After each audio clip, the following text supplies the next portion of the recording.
여긴 갑사, 신흥암과 갑사 중간에 이 80 용문폭포예요. 그 용문폭포라는 것은 무엇을 상징하나요?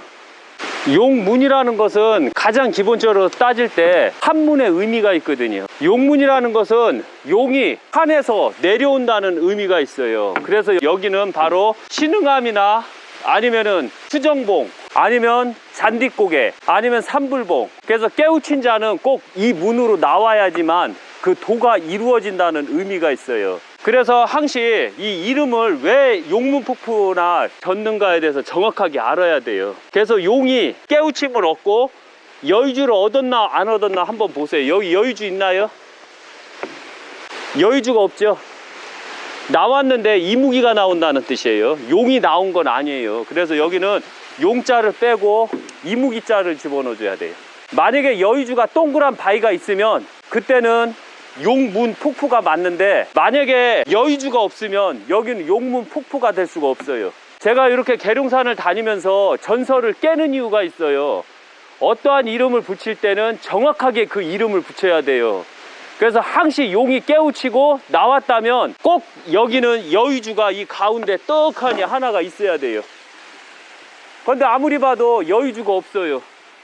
그래서 여기는 용문폭포가 아니라 이무기폭포라고 해야 돼요. 그리고 깨우친 자가 아니라 깨우치다가 자기 스스로가 깬 거예요. 자기 스스로가 포기한 거예요. 그래서 여의주를 못 얻고 내려오는 폭포다라는 얘기죠.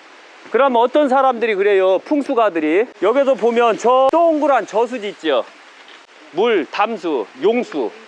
저 용수가 바로 이무기처럼 동그란 거 아닌가요? 라고 말을 하는데, 더 재밌는 건 아셔야 되지만 물은 절대 여의주가 될 수가 없어요. 왜? 여의주는 결정체고 특히 감기에서 나오는 형태예요. 이 감기에서 나오는 형태는 절대적으로 공기에서 나오는 물이 아니다라는 거 잊지 마세요. 용에 대해서 아시죠? 용이 깨우치게 되면 꼭 여의주를 입에 물다든가 아니면 손으로 잡고 있어야 되거든요. 말씀드렸죠? 입에 문 여의주는 내가 깨우친 거예요.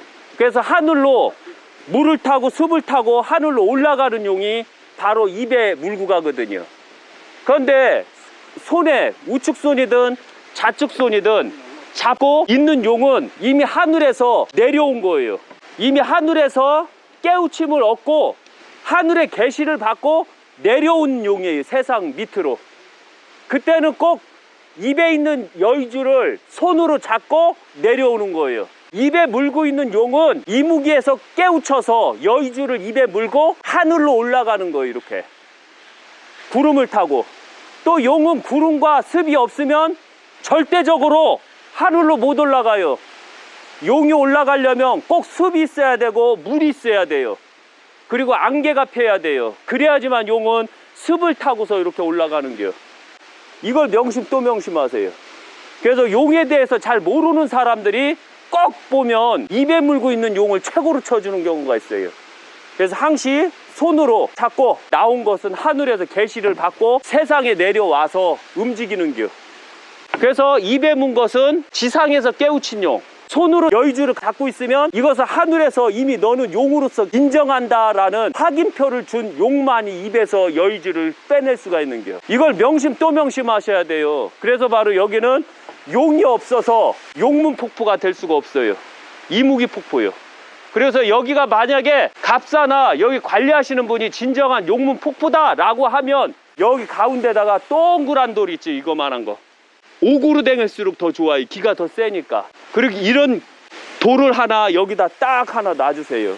그러면은 그때는 바로 진정한 용문폭포가 될 수 있어요. 그렇지 않으면 용문폭포는 될 수가 없다는 거 잊지 마세요.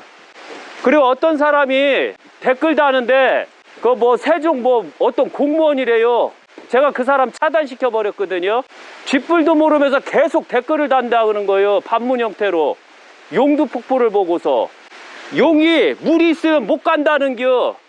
쥐뿔도 모르면서 이런 거 하지 마세요. 용은 꼭 물이 있어야지 가는 거예요. 그리고 용이 죽으면 바로 죽으면 눈 뜨고 죽은 것처럼 생생해요. 몸통은 죽어도. 이런 걸 정확하게 알아야 돼요.